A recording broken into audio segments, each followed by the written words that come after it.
Bohr's atomic model. First of all आज फिर से आप लोग को बता दें कि एटॉमिक मॉडल के दुनिया में फोर्थ एटॉमिक मॉडल, चौथा एटॉमिक मॉडल के रूप में यह माना जाता है। सबसे पहला एटॉमिक मॉडल जॉन डाल्टन के द्वारा दिया गया, जिसमें यह बताया गया कि एटॉम वेरी मिन्यूट पार्टिकल से मिलकर बने होते हैं, मतलब सब्सटेंस वेरी मिन्यूट पार्टिकल से मिलकर बने होते हैं, जिसे एटॉम कहते हैं। इसके जस्ट बाद जे थॉमसन का एटॉमिक मॉडल आया, जो ये बताता है कि एटॉम एक डेंस पॉजिटिव चार्ज का स्फीयर है, जिसमें इलेक्ट्रॉन लाइक सीड्स, जिसमें इलेक्ट्रॉन जो है सीड्स की तरह, जिसमें इलेक्ट्रॉन सीड्स की तरह अरेंज होते हैं, जैसे तरबूज में या खरबूज में जो सीड्स होता है उस तरह से इलेक्ट्रॉन डिस्ट्रीब्यूटेड होते हैं, वितरित होते हैं। तो जे थॉमसन ने एटम का कंपैरिजन प्लम यानी वाटरमेलन से किया, इसलिए इनके एटॉमिक मॉडल को प्लम पुडिंग मॉडल या वाटरमेलन मॉडल कहा जाता है। इससे ये इस मामले में डेवलप है, विकसित है, क्योंकि इनको ये नहीं पता था कि एटम में भी कुछ होता है। इससे भी एक कदम आगे रदरफोर्ड का एटॉमिक मॉडल है, जो ये बतलाया कि एटम के सेंट्रल रीजन में एक डेंस पॉजिटिव चार्ज का एरिया होता है, जिसे न्यूक्लियस कहते हैं। देख लीजिए, धीरे धीरे एटम के मॉडल का डेवलपमेंट जारी है। पहले ये पता चला कि सब्सटेंस का मिन्यूट पार्टिकल एटम होता है, फिर उससे आगे पता चला कि एटम में भी आवेश वाले मतलब पार्टिकल होते हैं, चार्ज वाले पार्टिकल होते हैं, जैसे कि इलेक्ट्रॉन, प्रोटॉन। फिर ये पता चला कि एटम में भी एक डेंस पॉजिटिव चार्ज का एरिया होता है, जिसे न्यूक्लियस कहते हैं। आपको बता दें कि इस दो एटॉमिक मॉडल में ना ही न्यूक्लियस का ज्ञान था और ना ही ऑर्बिट का, जो आप लोग जानते हैं। आप लोग क्या जानते हैं कि इलेक्ट्रॉन कहाँ होता है? न्यूक्लियस के बाहर, ऑर्बिट में।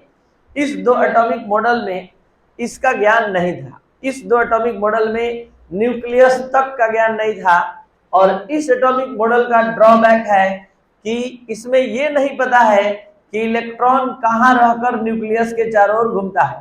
केवल रदरफोर्ड यही बतलाए थे कि इलेक्ट्रॉन न्यूक्लियस के बाहर होता है, बस होता है। लेकिन अब जो आज एटॉमिक मॉडल आप लोग पढ़ने जा रहे हैं, इस एटॉमिक मॉडल में सब कुछ पता है कि इलेक्ट्रॉन न्यूक्लियस के बाहर कहां रहकर घूमता है, जिसे मतलब इन्होंने बतलाया कि ऑर्बिट कहते हैं। तो यहां पर आप पढ़ने जा रहे हैं बोर्स एटॉमिक मॉडल, जिसका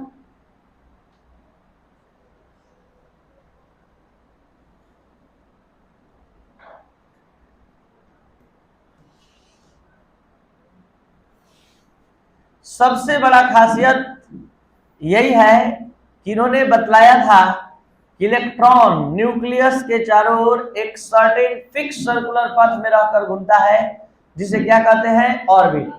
और इसी सर्कुलर पथ को हम लोग क्या बोला करते हैं? ऑर्बिट बोला करते हैं।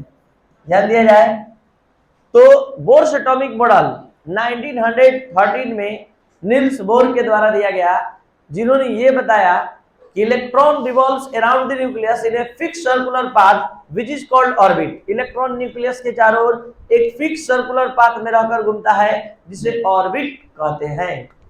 इस ऑर्बिट को एनर्जी लेवल भी कहा जाता है।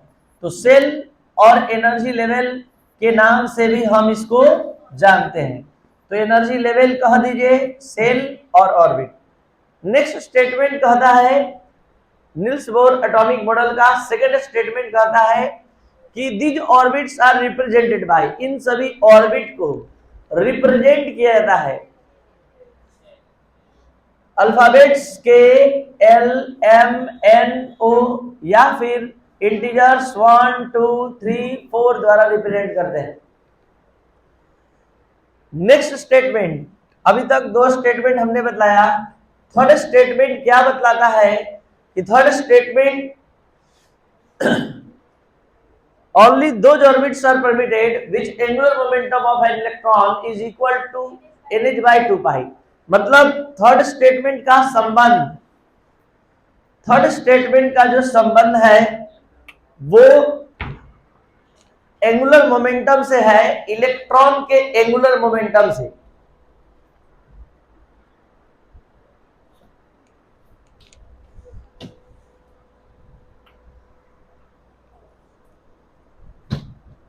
इलेक्ट्रॉन के एंगुलर मोमेंटम से रिलेशन है थर्ड स्टेटमेंट का। एक बार फिर से आप सभी स्टूडेंट पढ़ रहे हैं Bohr's atomic model. Bohr's atomic model का फर्स्ट स्टेटमेंट कहता है electron revolves around the nucleus in a fixed circular path which is called orbit.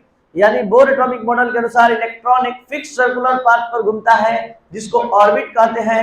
These orbits are also called shell और energy levels. Second statement, these orbits are represented by K, L, M, N, O और integers 1, 2, 3, 4, 5 dot. ठीक है, तो इस तरह से statement number ये 2 था।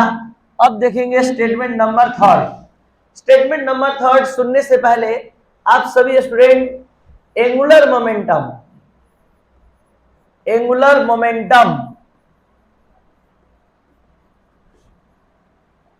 और मोमेंटम के बारे में थोड़ा जान लीजिए। यहां पर फर्स्ट ऑफ ऑल मोमेंटम के बारे में, the product of mass and velocity. जैसा कि आप सभी स्टूडेंट जानते हैं कि मोमेंटम को P से रिप्रेजेंट करते हैं और the product of mass and velocity is called momentum. ये मोमेंटम दो प्रकार का होता है, एक होता है लीनियर मोमेंटम और एक होता है एंगुलर मोमेंटम। जब कोई ऑब्जेक्ट लीनियर पथ पर मोशन में होता है, जैसे m मास का ये ऑब्जेक्ट है और v वेलोसिटी से मूव कर रहा है, तो यहाँ पर अगर हमको मोमेंटम निकालना होगा तो the product of mass and velocity वाले फॉर्मूला की सहायता से आप निकालेंगे। यदि मास और वेलोसिटी का प्रोडक्ट ही हमको मोमेंटम दे देगा। लेकिन जब यही ऑब्जेक्ट अगर सर्कुलर पथ पर मोशन में होगा, जैसे कि इलेक्ट्रॉन अगर ये सर्कुलर पथ पर मोशन में है और यहां पर मोमेंटम का आप बात कर रहे हैं, यहां पर मोमेंटम का बात कर रहे हैं, तो यहां पर केवल मास और वेलोसिटी के प्रोडक्ट से नहीं डिटरमाइन कर पाएंगे मोमेंटम को। ध्यान दीजिए, बेसिक जानकारी देते हुए समझाने जा रहे हैं, बेसिक जानकारी देते हुए समझाने जा रहे हैं कि मोमेंटम क्या है।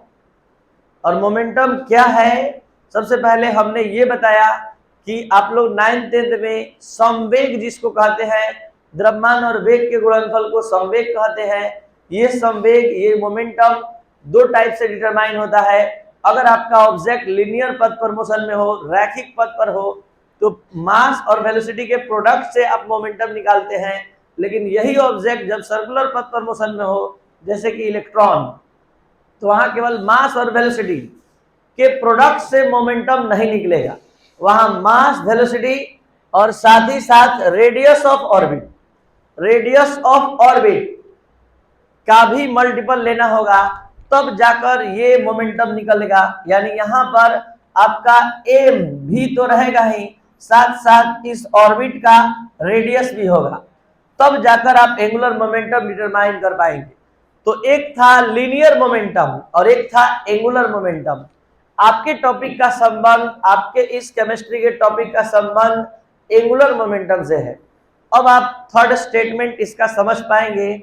इनका कहना है कि इलेक्ट्रॉन का एंगुलर मोमेंटम मतलब वे ही ऑर्बिट स्टेबल माने गए हैं या अनुमत किए गए हैं या स्टेबल माने जाते हैं जिसके इलेक्ट्रॉन का एंगुलर मोमेंटम nh/2 पाई के इक्वल होता है। यानी only those orbits are permitted which angular momentum of an electron is equal to nh/2 pi। ये है एंगुलर मोमेंटम ऑफ इलेक्ट्रॉन और ये है कांस्टेंट वैल्यू जो ऑर्बिट टू ऑर्बिट बदलता है। यानी n क्या है, नंबर ऑफ ऑर्बिट, h क्या है, प्लैंक्स कांस्टेंट, और पाई तो आप समझ ही रहे हैं मैथ का 22/7 जो 3.14 एक कांस्टेंट वैल्यू। m क्या है, मास ऑफ इलेक्ट्रॉन, v क्या है और r क्या है, रेडियस ऑफ ऑर्बिट। तो ये था आपका थर्ड स्टेटमेंट जिसमें हमने ये बताया कि वही ऑर्बिट स्टेबल माने गए हैं जिसके इलेक्ट्रॉन का एंगुलर मोमेंटम nh/2π के इक्वल होता है। इसमें mvr पूरा एंगुलर मोमेंटम है, n नंबर ऑफ ऑर्बिट है। अगर इलेक्ट्रॉन सेकेंड ऑर्बिट में है तो n का वैल्यू 2 हो जाएगा, थर्ड ऑर्बिट में है तो n का वैल्यू 3 हो जाएगा, और h प्लैंक्स कांस्टेंट है, और पाई मैथमेटिकल कांस्टेंट जो आप जानते हैं 3.14। अब नेक्स्ट स्टेटमेंट हम लोग पढ़ने जा रहे हैं, ध्यान से समझेंगे। नेक्स्ट स्टेटमेंट, अगला स्टेटमेंट है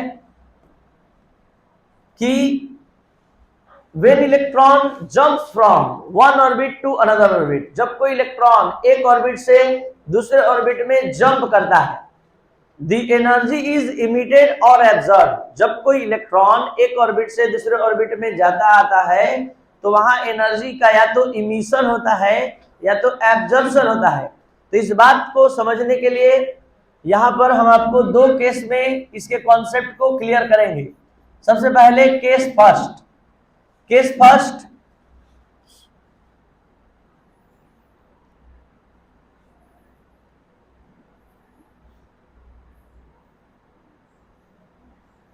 हमने मान लिया कि इस फर्स्ट ऑर्बिट की एनर्जी 10 किलोजूल है, इस सेकेंड ऑर्बिट की एनर्जी 20 किलोजूल है, थर्ड ऑर्बिट की एनर्जी जो है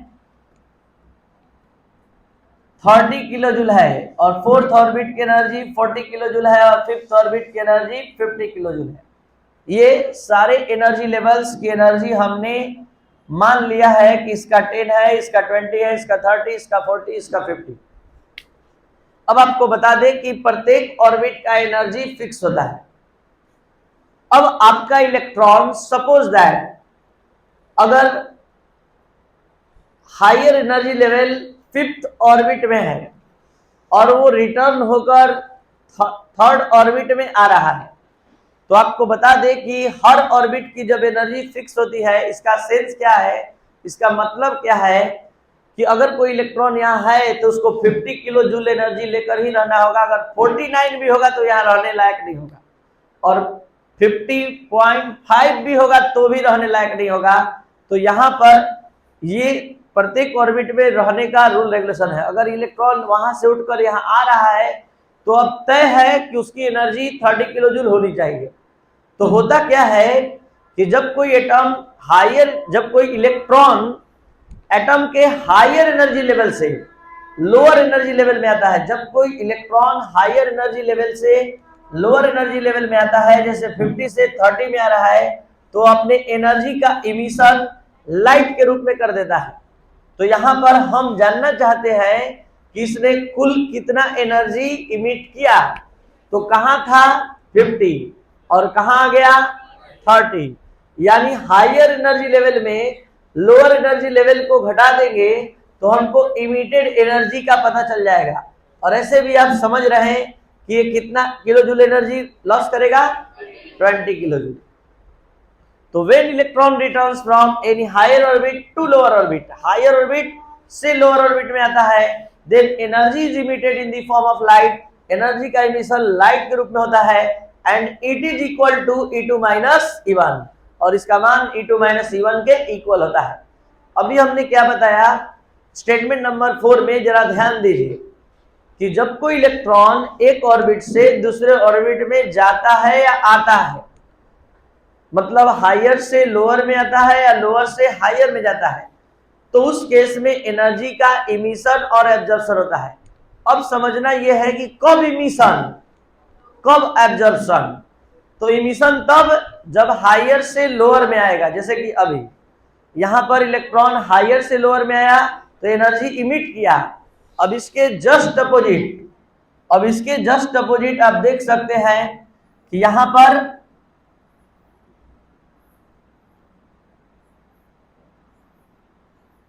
इलेक्ट्रॉन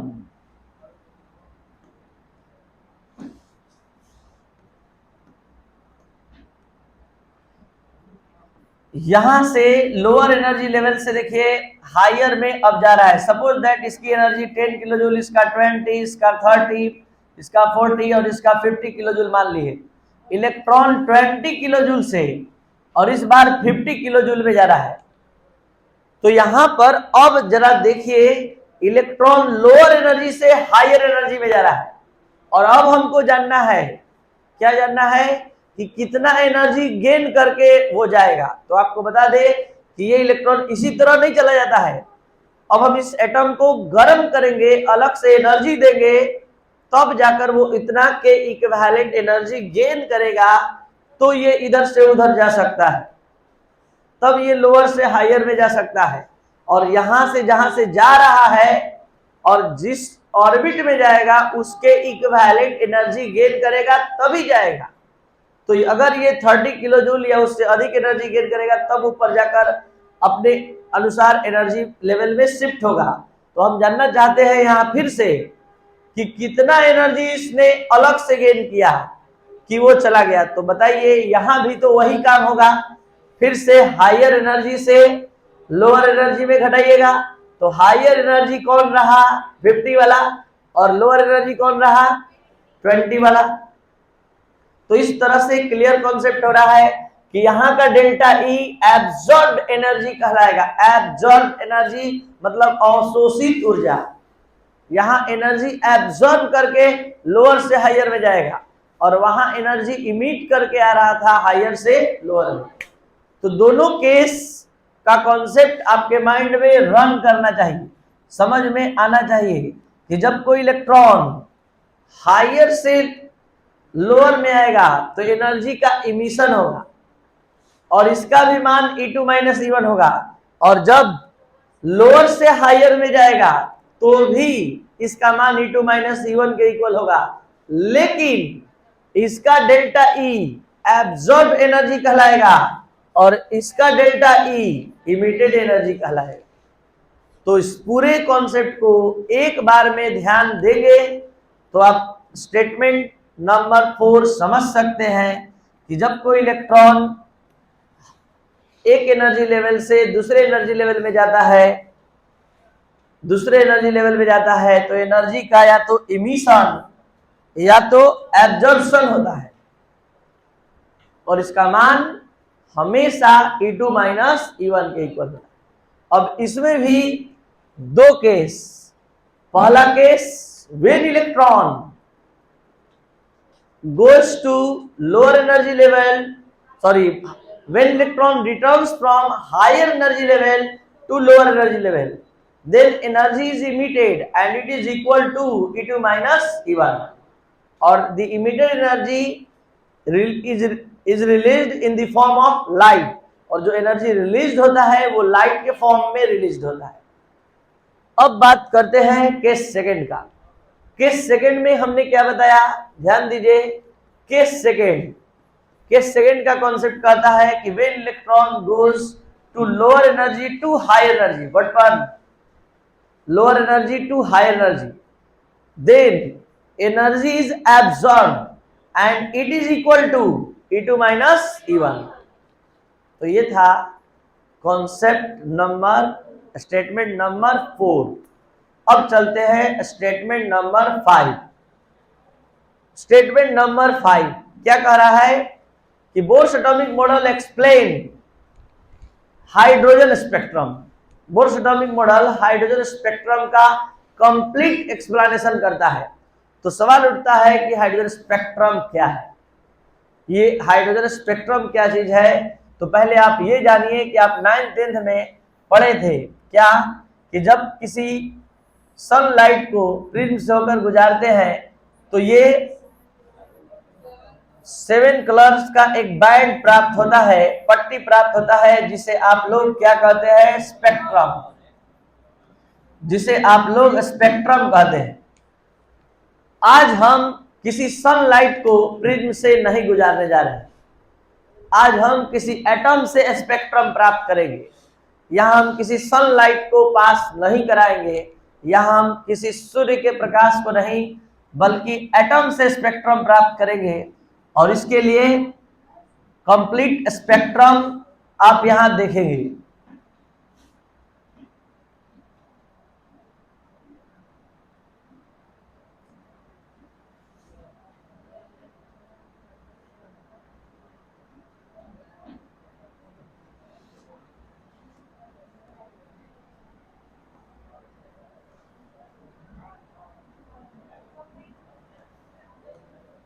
देखिए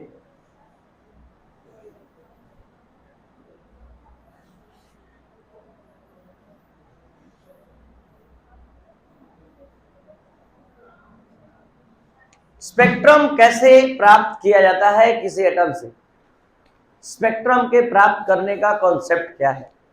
होता क्या है कि जब किसी ट्यूब में, डिस्चार्ज ट्यूब में किसी गैस को लिया जाता है, तो गैस में जो गैस हम ले रहे हैं, जैसे मान लीजिए हाइड्रोजन गैस हम ले लिए इस डिस्चार्ज ट्यूब में, और इसमें हम एनोड और कैथोड अटैच कर दिए,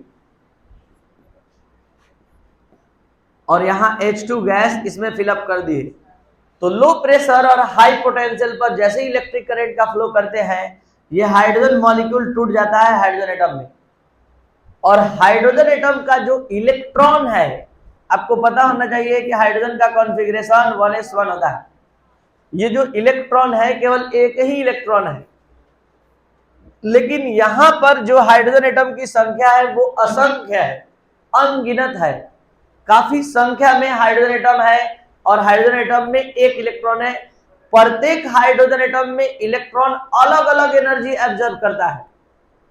अगर सपोज दैट हमने मान लिया कि किसी एटम में इलेक्ट्रॉन जो है अपने लोअर एनर्जी स्टेट में था, लेकिन एनर्जी जैसे ही हमने इलेक्ट्रिक स्पार्क या हीट दिया तो वहां पर वो एनर्जी गेन किया, और गेन करके लोअर एनर्जी लेवल से हायर एनर्जी लेवल में चला गया। लेकिन आपको बता दें कि हायर एनर्जी लेवल में गया हुआ इलेक्ट्रॉन कभी भी स्टेबल नहीं होता है। तो अभी तुरंत आपने पढ़ा कि जब कोई इलेक्ट्रॉन हायर से लोअर में जब आएगा तो अपने एनर्जी का इमिशन करेगा। शुरू से फिर से ध्यान से समझिएगा, ये इलेक्ट्रॉन तब तक से अपने ऑर्बिट से नहीं हिलेगा जब तक से अलग से एनर्जी नहीं मिलेगा। हमने एनर्जी दिया है इसको अलग से, इलेक्ट्रिक स्पार्क से, इलेक्ट्रिक करंट से, तो एटम का इलेक्ट्रॉन उस एनर्जी को एब्जॉर्ब किया और लोअर से हाई एनर्जी के लेवल में चला गया। लेकिन ये हाई एनर्जी लेवल में गया हुआ इलेक्ट्रॉन कभी भी स्टेबल नहीं होता है, वो फिर से लोअर एनर्जी लेवल के ऑर्बिटल में आना चाहता है। तो जैसे ही लोअर एनर्जी के ऑर्बिटल में आएगा, अभी तुरंत हमने डिस्कस किया कि जब जब इलेक्ट्रॉन हायर से लोअर में आता है तो अपने एनर्जी का एमिशन लाइट के रूप में करता है। और जब हम इसी लाइट के सामने अगर प्रिज्म रख दें, अगर हम प्रिज्म रख दें तो ये एक स्पेक्ट्रम डेवलप करेगा, और ये स्पेक्ट्रम आपको बता दे कि कोई सनलाइट से हमने स्पेक्ट्रम नहीं प्राप्त किया है। यहां किसी एटम के हायर एनर्जी स्टेट से इलेक्ट्रॉन रिटर्न होकर लोअर एनर्जी के स्टेट में आ रहा था, तो हमने एनर्जी का एमिशन लाइट के रूप में किया, और उस लाइट को हमने प्रिज्म से होकर गुजार दिया, तो एक स्पेक्ट्रम डेवलप हुआ जिसे हम नाम देंगे हाइड्रोजन स्पेक्ट्रम।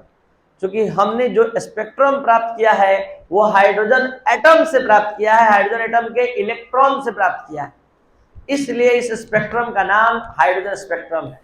इस तरह के स्पेक्ट्रम का एक्सप्लेनेशन तभी संभव था जब ये माना जाए कि न्यूक्लियस के चारों ओर एक सर्कुलर पथ होता है जिसे ऑर्बिट कहते हैं, और इस ऑर्बिट का पहली बार नॉलेज किसी ने दिया तो वो है नील्स बोर। इससे पहले इस तरह के स्पेक्ट्रम का एक्सप्लेनेशन ना ही रदरफोर्ड कर सकते थे, ना जे थॉमसन, ना जॉन डाल्टन, किसी में क्षमता नहीं था इस तरह के स्पेक्ट्रम का एक्सप्लेनेशन कर सके। तो ये था आपका fifth statement Bohr's atomic model का, और लास्ट स्टेटमेंट कहता है कि Bohr's atomic model explain the stability of atom, यानी कि बोर का एटॉमिक मॉडल एटम के स्टेबिलिटी की व्याख्या करता है। इससे पहले रदरफोर्ड एटॉमिक मॉडल एटम के और न्यूक्लियस के स्टेबिलिटी का एक्सप्लेनेशन नहीं कर सकते थे, क्योंकि उन्होंने क्या क्या मान रखा था। पहला स्टेटमेंट गलत मान लिए थे, electron loss their energy continuously, जो पूरा का पूरा गलत था, इसलिए एटम का स्टेबिलिटी का एक्सप्लेनेशन रदरफोर्ड के एटॉमिक मॉडल से संभव नहीं है। जबकि नील्स बोर के एटॉमिक मॉडल जो है वो मैक्स प्लैंक क्वांटम थ्योरी को फॉलो करते हुए ये मानता है कि electron loss their energy discontinuously, not continuously. Electron अपने एनर्जी का ह्रास लगातार नहीं, रुक रुक कर करता है और एनर्जी के छोटे छोटे पैकेट के रूप में, जिसे क्वांटम कहते हैं। ठीक है, इसलिए Bohr's atomic model explain the stability of atom. तो ये था आपका बोर्स एटॉमिक मॉडल का 6th स्टेटमेंट, जिसमें